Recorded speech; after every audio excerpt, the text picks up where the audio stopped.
शिवा शिवा हे शिवा।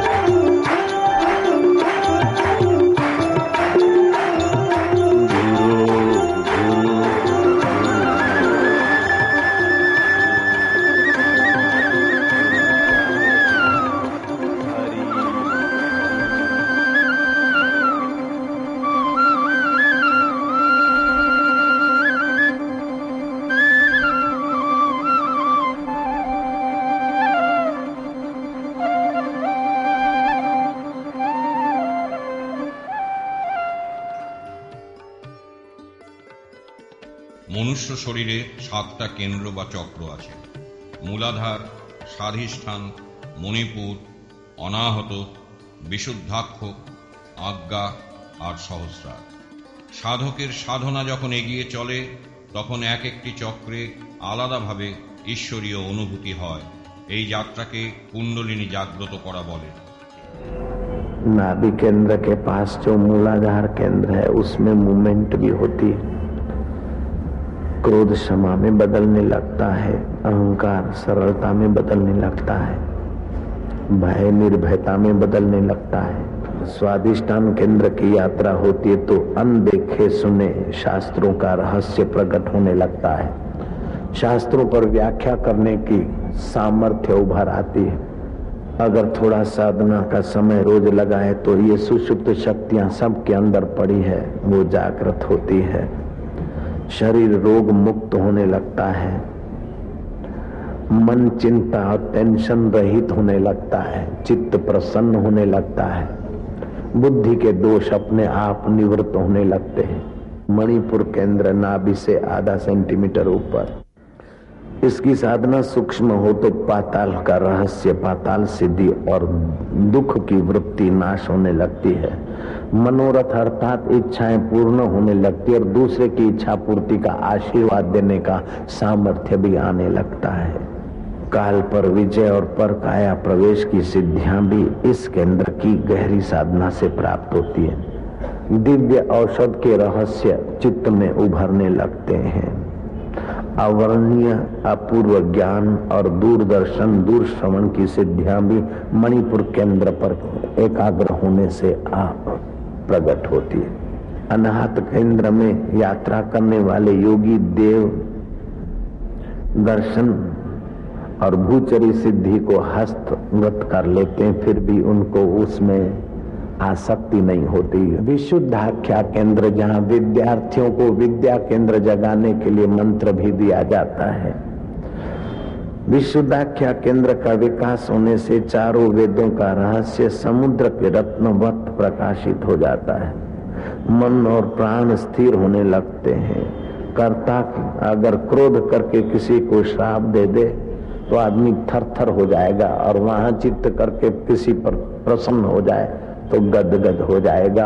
छठा केंद्र है जहाँ देवियां माताएं बहनें तिलक करती है। वहां ज्यादा ध्यान करने से, एकाग्र होने से पूर्व जन्म के सारे संस्कार और पाप नष्ट हो जाते हैं। यक्ष, राक्षस, गंधर्व और किन्नर अप्सराएं वश हो जाती है। पांचों चक्रों की जो पुण्याई और प्रभाव है वो इस छठे केंद्र के विकसित होने पे हो जाता है। फिर आता है सहस्त्रसार। यहाँ हंस गति है, निर्विकल्प समाधि की प्राप्ति होती है।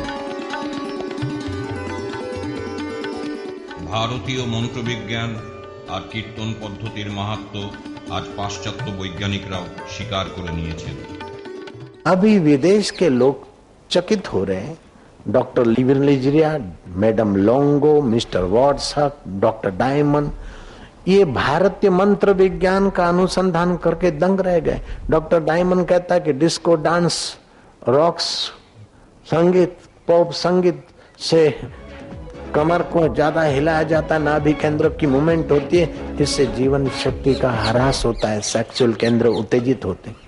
और भारतीय पद्धति से कीर्तन करते, मन और प्राण ऊपर को आते हैं, हाथ भी ऊपर को उठते, इससे जीवन शक्ति का विकास होता है। भारतीय संस्कृतिते माয়ের स्थान स्वर्गेर चेয়ে ঊর্ধ্বে বলে মনে করা হয়। জননী জন্মভূমিশ্চ স্বর্গাদপি গরীয়সী। অনেক মাই ত্যাগ ও আত্মবলিদানের দ্বারা সন্তানের মধ্যে মহান ব্যক্তিত্বের বিকাশ ঘটিয়েছেন। সন্ত শ্রী আশারামজির মাতা শ্রী মেহেঙ্গিবাও এই রকম মহান ব্যক্তিত্ব। নিজের জন্য খুব অল্প খরচ করে গরিব অসহায় লোকেদের সেবা করতেন তিনি। নিজের সংকল্পকে দৃঢ় নিশ্চিত করা আর প্রতিটি জীবের মধ্যে পরমাত্মাকে দর্শন করা, এই সব গুণগুলি বাপু তার মাতার কাছ থেকে পেয়েছিলেন। सरलता, सहजता, करकसर वाला जीवन, परोपकार, अपना व्यक्तिगत जीवन में खर्च न करके दूसरों के आंसू पहुंचने में रुचि, और ईश्वर ही संसार का अधिष्ठान है, सार स्वरूप है, ईश्वर की प्राप्ति ही मनुष्य जीवन का उद्देश्य है। इस प्रकार के सात्विक खूब अच्छे संस्कार पड़े। सुख दुख में सम रहना, परिस्थितियों की अपने चित्त पर असर न रहने देना। परिस्थितियां बदलने वाली है लेकिन आत्मा अबदल है, परमेश्वर अपना आपा है। इस प्रकार के सात्विक सूझबूझ के संस्कार। वो सत्संग में जाती और सत्संग सुनकर आती तो हमें सुना देती वही का वही। ऐसे करते करते माँ ने संस्कार डाल दिए, ध्यान का आनंद आने लगा। फिर तो छोटी मोटी बात ही भगवत कृपा और भगवत ध्यान से ही शुरू होती थी।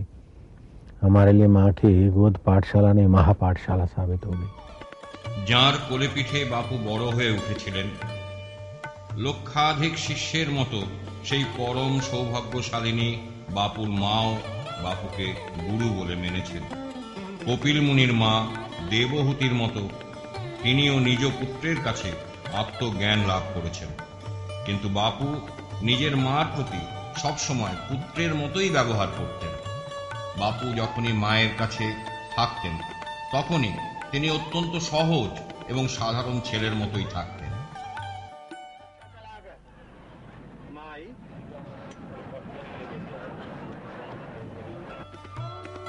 (1999 সালের 4 নভেম্বর মায়ের মহাপ্রয়াণের সময় বাপু তার পদপ্রান্তে উপস্থিত ছিলেন।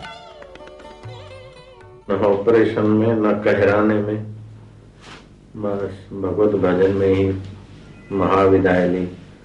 कार्तिक का महीना, एकादशी का दिन, सुबह के ठीक 5:37 हुए और ईश्वर में अपना आत्मा परमात्मा को मिलाने का।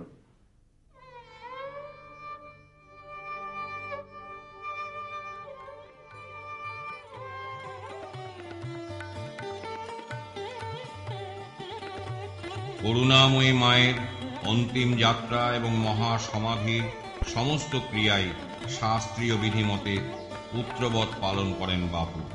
এই সময় লাখো লাখো অনুরাগী ভক্ত, জ্ঞানী গুণী সম্মানীয় ব্যক্তি পরম শ্রদ্ধায় আম্মাজিকে শ্রদ্ধাঞ্জলি দেবার জন্য উপস্থিত ছিলেন।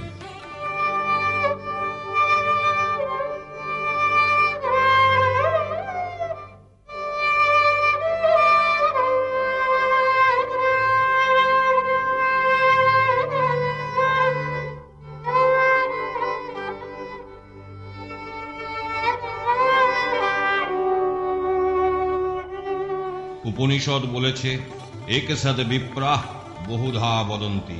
সত্য একই। মন্দিরে সেই সত্যের আরাধনা হয়, মসজিদে সেই সত্যেরই স্বর ভেসে ওঠে, গির্জার প্রার্থনাতেও সেই সত্যের গুঞ্জন, গুরুদ্বারে সেই সত্যেরই বন্দনা। কিন্তু এই জ্ঞানের অভাব মানবতাকে অসংখ্যভাবে খণ্ডিত করে ফেলেছে। मनुष्यता का एक छेड़ा हिंदू, दूसरा है मुसलमान, तीसरा ईसाई, चौथा पारसी। टुकड़े टुकड़े में हो गए। हिंदू में भी हम पटेल हैं, हम बनिए हैं, उसमें से भी टुकड़े टुकड़े हो गए। बनिए